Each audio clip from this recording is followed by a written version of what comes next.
when it starts to go a little downhill for some of these veteran fighters and you're going against the new crop, sometimes it just doesn't go good. And this was another situation right here for Darren Till. Now, are we surprised to see that Dricus Du Plessis submitted him in the third round? I'm not the most surprised here. I thought the TKO finish would come, especially because any other referee in the world probably would have stopped the fight in the first round when Du Plessis gassed himself out, just smashing Darren Till's face in. What do you make of the strategy that Darren Till, being in a compromised situation, ground and pound, spent a little more energy, especially in the eyes of the commentary, giving thumbs up to the referee and being like, hey, I'm good, versus actually intellectually defending himself and trying to get to a better position? My mind was blown. The fact that Darren Till would take time instead of any sort of defense at all, take time to look at the ref, give you a thumbs up mid getting punched in the face.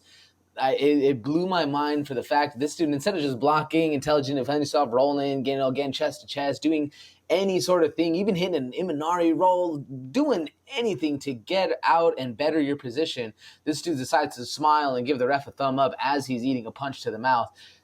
Blows my mind, man. And this is a rough fight for Till, man. I even the guys or the people I was watching the fight with, man, I wanted Till to win so bad.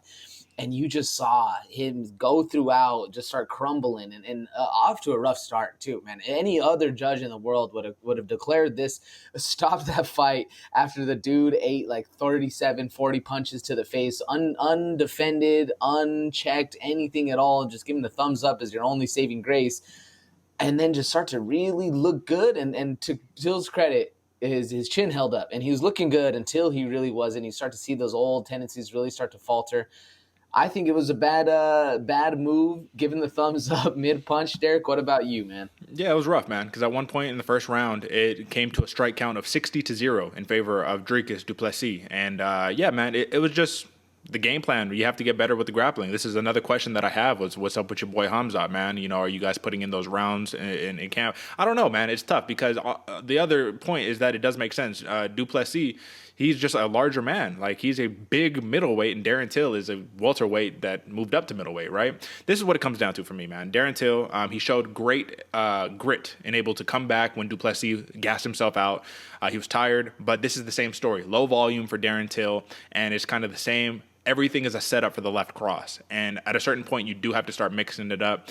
Du Plessis, that's exactly what he did. Mixed it up. 6 takedowns, 86 total significant strikes, multiple submission attempts. At a certain point, like, this dude's going for like footlocks and shit. Like he was really mixing it up. Darren Till, though I was impressed with his comeback performance, we do have to also take into consideration, commentary team was saying that there's a potential he might have blew his knee out in this fight again. So this is another testament to when it goes bad, generally speaking, it goes bad. You can cut no corners. You can do all the work that it takes. You can literally go straight Goggins mode, and a bad thing can still happen to you in your career. Does that mean that you give up? Absolutely not. That just means that Darren Till's trajectory has shifted, because I do believe he's 1-5 in his last 6 fights. And I think the trajectory has truly shifted to how he said it, Brandon Moreno style. I might not be champion right now, not today, maybe not tomorrow, but one day I will be the champion.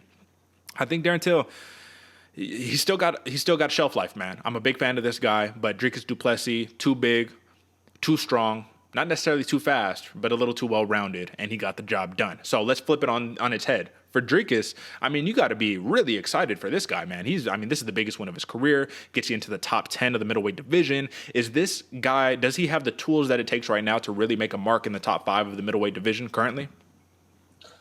I don't know about currently, Derek. It's a big task to be taken on by Dricus, especially when you were basically gifted or you had a fight where you should have lost. You know, you gas out, you get tired.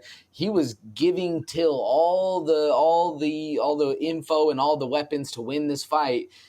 But you got lucky, you learn a lesson, and hope to God you never gas yourself out in a fight like that again. And you actually, or the judge gives you, or the referee gives you a finish, because I feel like a lot of people would have called that fight and it would have been a good look for Du Plessis. But he was able to get away with one of the scariest things as a fighter, and that's being exhausted in the cage, unable to defend yourself. And luckily for him, he wasn't put in a situation where he really did, he took round 2 off, but he wasn't in a situation where it really hurt him losing the gas and draining himself. But I think it was a big winning lesson for him. So does he have the skills to be a top 5 fighter right now? I don't think so. But very, very soon, he's going to be fighting those guys. And with the win on Till like this, and with the win where he suffered a lot of animosity a lot more than he probably should have. I think this is a big stepping stone for the Du Plessis career. Yeah, you know what? I'll say this. He's shown now twice that he can really go and push himself to that 3-round distance. I mean, he looked kind of like this in his last fight against Tavares too. Just looked rough. It's like, he breathes out of his mouth. He says, don't mind that. My nose doesn't work. That might be a problem too. You might need to get that fixed so you can have a little more cardio. But you're a fighter, so you never really want to do that while you're still actively a fighter. The point is, man, yeah, I'm not super impressed in terms of the ability to really go 3 rounds time in and time out, but I am really impressed that a big win over Darren Till, man, this is not just like some guy. This is Darren Till. This is a dude, former title challenger right here.